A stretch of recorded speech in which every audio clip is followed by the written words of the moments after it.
Hello student, इस video हम बात करेंगे most important question PC package unit number 4। Okay, इसके पहले मैंने यूनिट 1, 2, 3, अब हम यूनिट नंबर 4 की बात करते हैं। वो फोर्थ में मैं आपको ये जो सीरीज दे रहा हूँ इंपोर्टेंट क्वेश्चन की दे रहा हूँ, ठीक है ना। और फोर्थ यूनिट में सबसे इंपोर्टेंट क्वेश्चन हमारा होता है चार्ट किसे कहते हैं, यह कितने प्रकार के होते हैं। कभी कभी चार्ट के कंपोनेंट और एलिमेंट भी पूछ लेता है कि चार्ट के तत्व क्या कहलाते हैं। तो मैं यहाँ पर क्वेश्चन लिखूंगा, क्वेश्चन के साथ साथ कैसे उसको लिखना है सारी चीज मैं एक्सप्लेन करूंगा, बस आप देखते चलना। ओके, तो मैं यहाँ पर प्रश्न लिखता हूं, चार्ट किसे कहते हैं, चार्ट किसे कहते हैं, किसे कहते हैं, यह कितने प्रकार के होते हैं, यह कितने प्रकार के होते हैं, यह कितने प्रकार के होते हैं। ठीक है, ये हमारा क्वेश्चन है। अब जो ये क्वेश्चन है कि चार्ट किसे कहते हैं, कितने प्रकार के होते हैं, तो सबसे पहले आपको लिखना है चार्ट की डेफिनेशन। क्या लिखना है? चार्ट की डेफिनेशन। आपको पता है यदि हम यूनिट नंबर 4 पढ़ रहे हैं, इसका मतलब एक्सेल की बात हो रही है, ठीक है ना। क्योंकि मैं वीडियो में बताया था कि फर्स्ट, सेकेंड, थर्ड, फोर्थ और फिफ्थ में क्या क्या पढ़ना है। फोर्थ यूनिट की बात हो रही तो एक्सेल की होती है, और एक्सेल में मैं एक सीट बना रहा हूं। ठीक है, क्या बना रहा हूं? सीट बना रहा हूं। एक्सेल में सीट बनाता हूं, मान लो ये सीरियल नंबर है, ओके, ये हमारा नेम है, और यहाँ पर मैं सैलरी लिखता हूँ। क्या लिखता हूँ? सैलरी। अब यहाँ पर सीरियल नंबर 1, 2, 3, 4, ठीक है। नेम में लिखता हूँ राम, ओके, दूसरा लिखता हूँ श्याम, और यहाँ पर मोहन, और यहाँ पर क्या कर दिया मैंने? सोहन कर दिया, राइट। यहाँ पर मैंने सैलरी एक को दिया 10,000 रुपए, ओके, दूसरे को दिया मैंने 20,000 रुपए, इसके बाद मैंने दिया 35,000 रुपए, और यहाँ पर दिया मैं 40,000 रुपए। ये हमने क्या किया? एक्सेल में एक शीट बना लिया, ठीक है ना। अब चार्ट की डेफिनेशन क्या होगी, और आपको ये क्वेश्चन में बना के भी आना है, ठीक है ना। चार्ट की डेफिनेशन क्या होगी?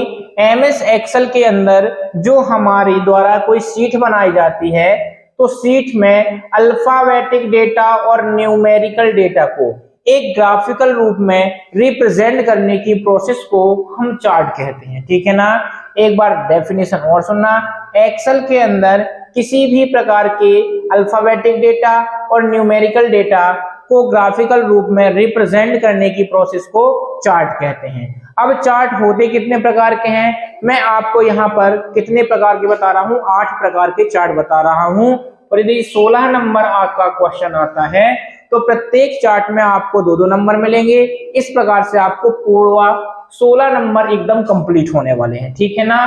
तो यहाँ पर मैं चार्ट के प्रकार लिखता हूं। जो चार्ट के प्रकार होंगे वो होगा, पहला हमारा हो जाएगा कॉलम चार्ट। कौन सा होगा? Column chart, okay. इसके बाद दूसरा चार्ट हमारा होता है बार चार्ट। बार चार्ट होता है, सभी के मैं डायग्राम बनाऊंगा, कॉन्सेप्ट के साथ बनाऊंगा, बस देखते चलना, ओके। तीसरा होता है हमारा लाइन चार्ट, लाइन चार्ट। चौथा हमारा हो जाता है एरिया चार्ट। कौन सा हो जाएगा? Area chart. पांचवा हो जाएगा हमारा पाई चार्ट, पाई चार्ट। छठवां हो जाएगा डोनट चार्ट, चार्ट, ठीक है। इसके बाद हमारा सातवां हो जाएगा रडार चार्ट, रडार चार्ट हो जाएगा। और आठवां एक और देख लो, बबल चार्ट। कौन सा? Bubble chart. ये हमारे कितने प्रकार के चार्ट हुए? 8 प्रकार के। अब देखो, कॉलम चार्ट और बार चार्ट एक दूसरे के दोनों अपोजिट होते हैं, line chart, area chart, pie chart, donut chart. अब इसको कॉन्सेप्ट के साथ कैसे पढ़ना है बहुत अच्छे समझना। यदि मैं बोलता हूं कॉलम चार्ट होता है, तो कॉलम चार्ट में क्या होता है, यहां पर हमारे कॉलम होते हैं ऐसे, ठीक है। कॉलम चार्ट में जो भी डेटा होता है वह हमें कॉलम के रूप में प्रदर्शित होता है। किसके रूप में प्रदर्शित होता है? कॉलम के रूप में। और यहाँ पर लेजेंड लिखे होते हैं, और लेजेंड का मतलब क्या होता है कि चार्ट में कौन क्या है वो कहलाता है लेजेंड, ठीक है। तो ये हमारा कौन सा चार्ट होता है? Column chart. इसमें जो भी डेटा रिप्रेजेंट होता है वह डेटा कॉलम के रूप में होता है।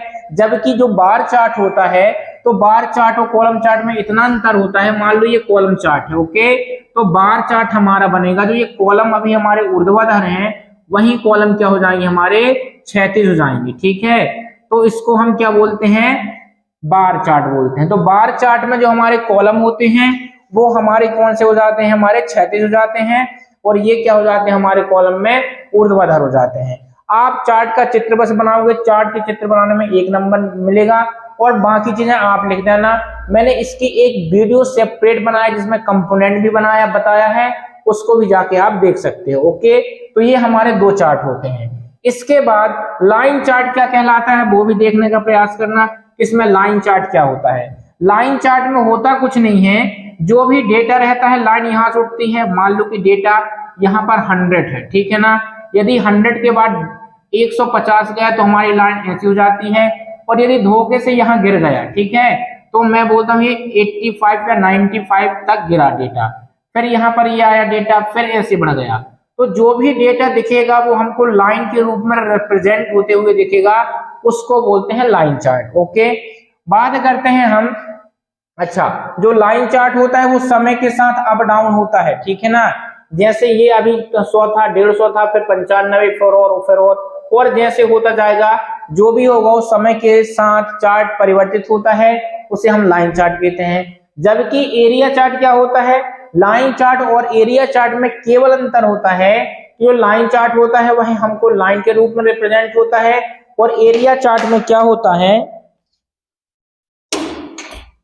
कि जो हमारा लाइन चार्ट होता है ना, उसके जो ये हमारा क्षेत्र बचा है, एरिया बचा है, इस एरिया में कलर हो जाता है, क्या हो जाता है, कलर हो जाता है, उसको हम बोलते हैं area chart, right. Area chart में जो लाइन के यहाँ बनता है उसमें कलर हो जाता है, वो एरिया चार्ट कहलाता है, और यदि कलर हटा देते हैं ओनली लाइन दिखता है तो वो लाइन चार्ट कहलाता है, राइट। बात करते हैं हम पाई चार्ट की। पाई चार्ट डोनट चार्ट में अंतर इतना होता है कि जो पाई चार्ट होता है वो एक सर्कल में होता है, क्या होता है, सर्कल में। यदि इस सर्कल के मैं भाग को डिवाइड करता हूं, मान लो कि मैंने ये भाग डिवाइड किया, ठीक है ना, मैं बोलता हूं ये 40% है, ठीक है, 40% के बाद ये 20% है, कितने हुए 60, और मैंने यहां पर कर दिया 25, 60, 20, 80 और ये 15%, ठीक है ना। तो ऐसे डिवाइड हो जाता है किसमें, पाई चार्ट में। जबकि हमारे डोनट चार्ट में होता क्या है, एक सर्कल रहता है और सर्कल के अंदर सेकेंडरी वृत्त होता है, फिर यहां से डिवाइड होता है। तो इतना फर्क होता है पाई चार्ट डोनट चार्ट में, ठीक है ना, कि पाई चार्ट पूरा सर्कल को डिवाइड करता है, जबकि डोनट चार्ट सर्कल के अंदर एक सेकेंडरी वृत्त होता है जिससे हमारा ये क्या होता है, वहां से डिवाइड होता है। तो ये हमारा कहलाता है डोनट चार्ट। बात करते हैं रडार चार्ट की और बबल चार्ट की। रडार चार्ट में होता क्या है कि रडार चार्ट जो बनता है एक मकड़ी के जाले की तरह बनता है।